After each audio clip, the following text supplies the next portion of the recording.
Erin's quite a good name for a cat, I'd say. Yeah, and I'd say that Mikasa and Armin make good cats, because Armin's kind of cowardly, but he's smart, and Mikasa's kind of vicious, and yeah. Oh, speaking of cats, that fucking dirty one outside our house. Yeah, the creepy one. Yeah, I don't know if we've talked about our first encounter with him, but like it was just like in the middle of the night, and I could hear these cats fighting outside, and they do that quite often. And whenever I can just look outside the window and see them fight, and try to kill each other. It's quite a good show. Anyway, but this one, it's come out of nowhere. I have no idea who would own, or if it's just like a lone wanderer. But it just came along, and it was like beating up all these cats. And on that night, it had beaten up this cat, and it was just like slowly, like literally, it looked like it was in slow motion, walking away, looking back, walking away, looking back, walking away, looking back. Another cat came along. He kept his eyes on him. Then on the next one, then walked. Him, next one walked, and it was so coordinated. Holy shit! Look, it's a little turtle. I mean tortoise. What do you do with a tortoise? He's like, I am the turtle messiah. Dodge! Oh, okay. He did. That was quite good. Oh, that or you I'll just walk away casually. Did you take off all of its limbs and heads like in one swipe? Not looking. Not looking. He's still got his turtle head peeking out. Alright, he's won. I can't. He's played the game of patience and he's won.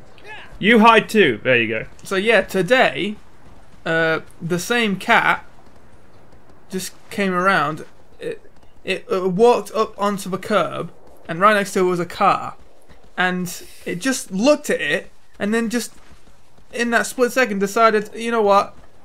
I've just decided I don't like this car. Or it really liked it and wanted to own it, but it just turned its ass to it and just squirted in its grill. And I was like, wait, did it really just do that? And I looked, and there was like a wet patch. I was like, what the fuck? Why did it do that? It's one of those cats with a scrunched up face. I don't know if that's because somebody tried to grab it by the face and, you know, tried to kill the monstrosity, and it escaped somehow, probably via killing the human. But yeah, it's fucking weird. It's all scraggy. I don't think anybody owns it. And if somebody does own it, then that somebody is probably dead, and it ate that somebody. Do you think cats actually do that? Like if their owners are really, really old, and they die. That does happen sometimes, doesn't it? I don't know. I'm asking you. They made a joke about it in Mongrels, didn't they? Yeah. Performing CPR on her for like 3 weeks, and then by the end, their friends are just like, "Hey, do you mind if we eat her?" And it's like, "No, go and do their head." Yeah.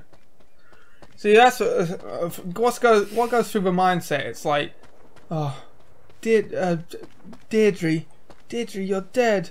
What am I going to do? I'm so hungry. Wait, guys, are you hungry too? Oh, you bet, man. We're real hungry. Well, my owner's dead, and you know she was always so nice to me. She fed me. I think we should all just, you know, chow down on her. Really? You think you'll be alright? Yeah, she won't mind. She's dead! She's dead! It occurred to me that if humans eat chickens, then they must eat human beings too. Otherwise they'd just be picking on the chickens. 1 minute you're down, but next you're straight back up. Are you already in its lair? I think so, yeah. Yeah, I recognise this is where I usually put it. Oh no, this is... No, I take it here when it falls down. To try and psych it out a bit and then jump on its back. It's a very difficult... I just like to jump straight on its back as soon as I've dealt with it. Yeah. It's a cool boss, but tricky. Yeah. Well, it's fiddly because it wriggles around a lot, and you've got to find a really good spot on its back in order to keep stabbing it. And if you find a great one, it can run, shake, do whatever it wants, and you'll be fine. I wonder how I got up there. I don't know, maybe there's a secret set of stairs. Or maybe he does crunches. What? Would crunches help with climbing? I suppose maybe it would. You have abdominal strength and you'll be able to pick yourself up better. Yeah, you need your legs, don't you? Yeah. But crunches are like for abominable. Your abominable crunches. This one can scare me quite a bit if I feel like it's going to get me, because it's like you say, it's got one of those really horrible roars. Yeah. Oh shit. Oh yeah. Oh yeah, that's cool. It's cool how you can incorporate the same animations for like different scenarios. One that I really like is in Arkham City, well, the Arkham games. You have to hold R2 in order to perform a ground takedown, and if you're in freeform mode, the crouch will actually serve as an anticipation for when he jumps across the room to do a ground pound on someone else. And I think that's really clever animation. Yeah. So that was a bit of a throwback to the first game, wasn't it? Eco. Where you got to use that fire stick. Oh shit! Yeah, I was just about to press it as well. Oh god. And because it's so small, you have to... It's really fiddly where your hands are and everything. Yeah. I suppose it doesn't really matter where you hit it. As long as you hit it. Oh shit. Oh wow. Oh, it's ridiculous. Oh, it's gonna be another one of those Colossus. Fucking hell, it literally... You can only just tap it. Oh shit. Gotta stay behind it! Oh god, here it is. Can you jump onto it? Yeah. Can you? You sure? Oh, you can. Oh shit. Ah, grab onto that ass! That ails! Oh, come on. I know there's a good spot somewhere around here. You know what you can do is make it hit the thing to stun it. Maybe I should do that. What thing? Oh shit! Whoa. I did not mean to do that, but that was pretty cool. That was half its goddamn health. See if you can finish it off, man. Boom! Oh wow, he's just got a little bit left. Kill him. Yeah, good job. Thank you. Ah. He's like, I don't know why Wanda just lets him land on him. He just holds it in his dying moments. That's what he's always doing. Yeah, you want some more? Oh, this is karma. Like it's this is karma. It's a little bit easier here because he's such a small Colossus. But you know, Wanda's always trying to hold it and you know, make it feel comfortable in its last moments. Ooh, I think I hear her voice. Is she going? Why are you killing these innocent creatures? Meh. Meh. Have we mentioned seeing Deadpool on these? No. It was very good, wasn't it? I thought it was pretty good. Yeah, it was exactly what you want from a Deadpool movie. You know what I was saying the other day about sometimes you can't remember where you first saw something, like you first heard a word or you first knew of a show? I think I mentioned that. Anyway, I was saying I can remember the first time I watched The Simpsons because it was the very first episode. It was the Christmas one. Yeah. Yeah, and it's weird because I already had a sense that it was something that had gone on for quite a bit for some reason. Like, I had assumed that maybe Mum or other people have already been watching this, and it's quite good. What was my point? I can remember the first time I saw Deadpool. It was at Monksdyke School. It was on a projector for some reason, and he was kicking something and he was going, "Ah, man, these sides are shit," because they're all bent and broken and stuff. And then the first time I actually saw him speaking shit was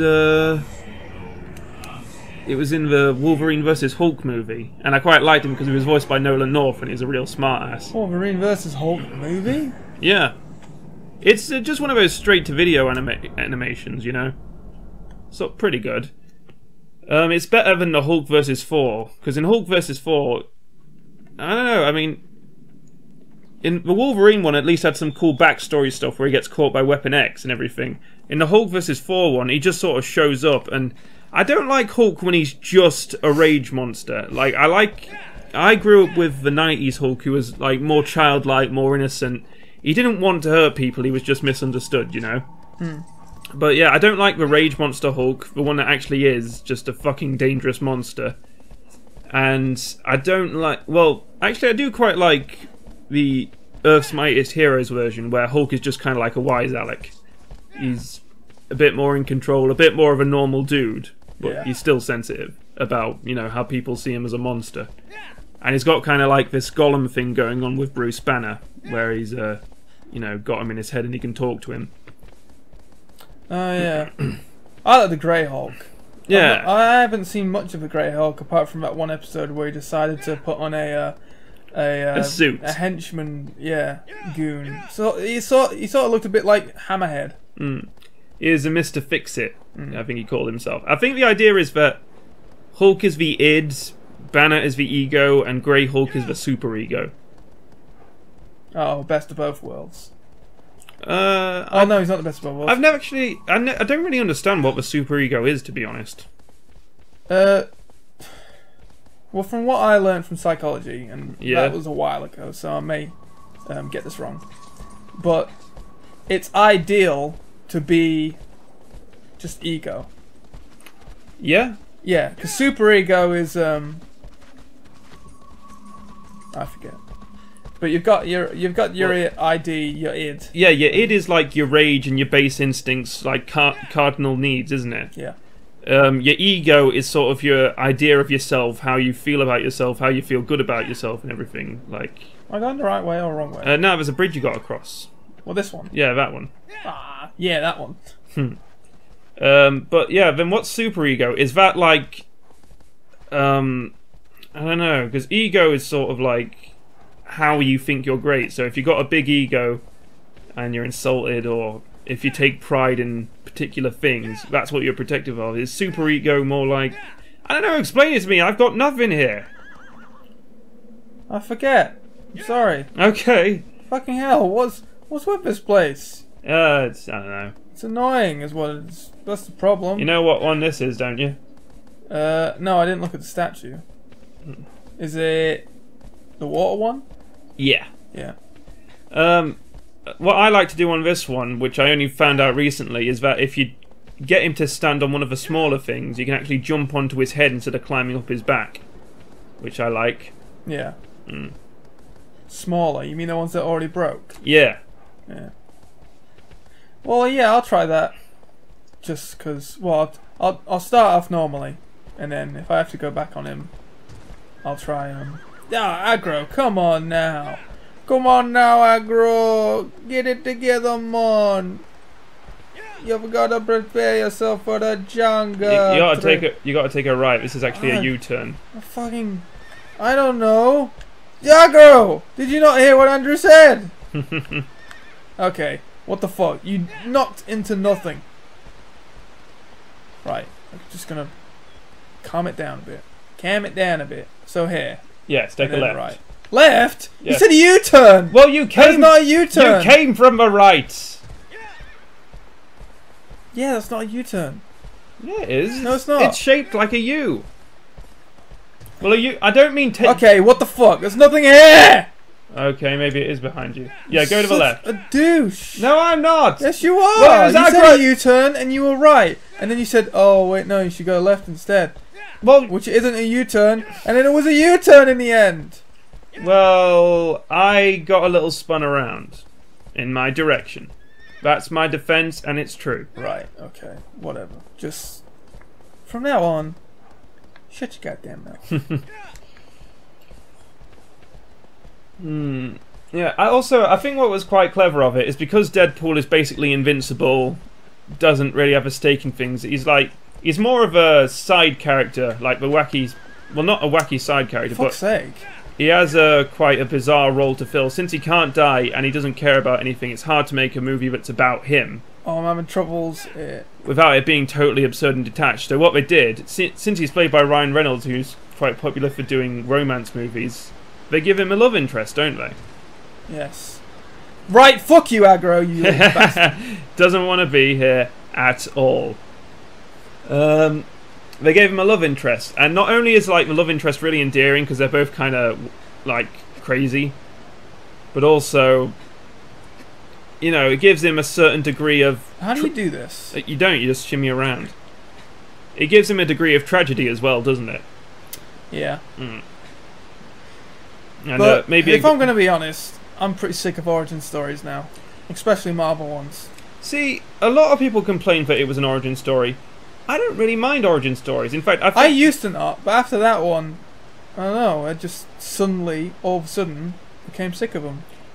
Well, I think what Marvel are trying to do now, they used to do like origin story movies, whereas now I think they're trying to make it a bit more organic, where it's like a character shows up in the movie, or they've already been around. Like Jessica Jones, you find out a bit of the backstory as she goes on, but it starts with her already a superhero. Yeah. And I do like playing around with the way that you approach stories and the way you approach developing or presenting a character. But that doesn't mean I want to be done with origin stories altogether. And I think it was important to show how Deadpool became the way he was before you went wacky. You know? You had to show him as a regular guy, show what he went through, what made him the way he is. And it was kind of weird how they did it, constantly cutting back and forth. I think that was just so, you know, we could get straight to the action before we found out what happened. Look at his teeth. Oh, See his yeah. teeth. Yeah, you can. But yeah, what do you think about that then? About, you know, sometimes I think it's necessary to have an origin story. Well, yeah, of course it's necessary. You want to know where your hero came from. And plus, it's not like that was the main draw to Deadpool. The main draw was just him as a character and the weird shit he can do. And sort of like, because it's got a very light, pissy, like Darren describes it as just pissing about, really. Yeah. For the most part.